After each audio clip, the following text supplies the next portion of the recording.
कुठलाही शुभ प्रसंग असो त्यावेळेस गणपतीची पूजा करूनच त्या गोष्टीचा प्रारंभ केला जातो। गणपती बाप्पाला आराध्य दैवत देखील मानले जाते।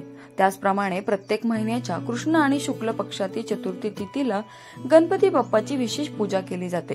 जून महिन्यात संकष्ट चतुर्थी मंगळवारी आल्याने ही संकष्टी चतुर्थी अंगारकी संकष्टी चतुर्थी म्हणून साजरी केली जात आहे आणि संकष्टी चतुर्थी ही विशेष पुण्यप्रद मानली जाते।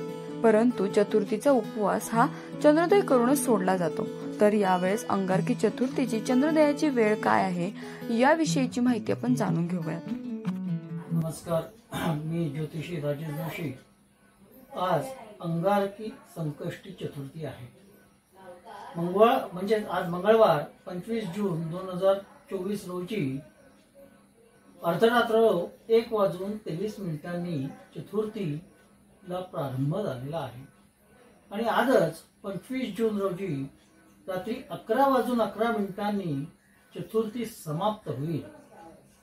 म्हणजे आज तिथीनुसार 25 जून रोजी अंगारक चतुर्थी व्रत आपल्याला करायचे आहे।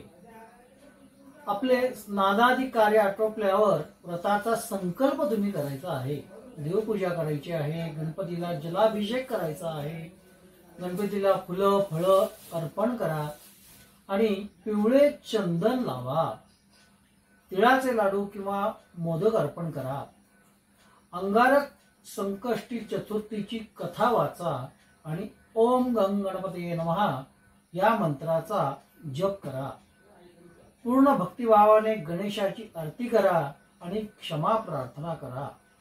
आता आपण बघणार आहोत शहराप्रमाणे चंद्रोदय कुठे कुठे कसा कसा आहे।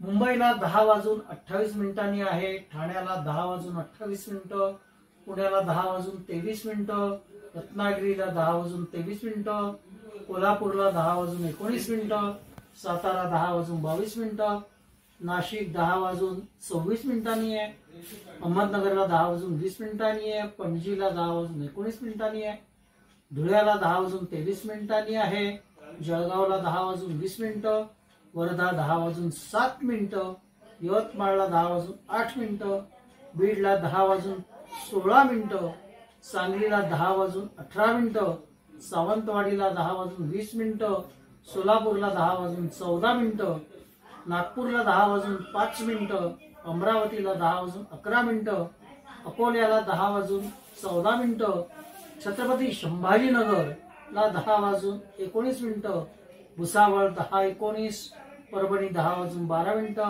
आणि नांदेडला 10:09 असे चंद्रोदयाची वेळ आहे। तरी योग्य करून उपास सोडताना, अंगारक चतुर्थीचा उपास सोडताना चंद्रोदयानंतरच सोडावा। नमस्कार। मंगळवारी येणारी संकष्टी चतुर्थी ही अंगारकी योग असल्याने आपल्या काही मनोकामना पूर्ण होण्यासाठी अथवा अडकलेली कामे मार्गी लागण्यासाठी अंगारकी मात्र अवश्य धरावी।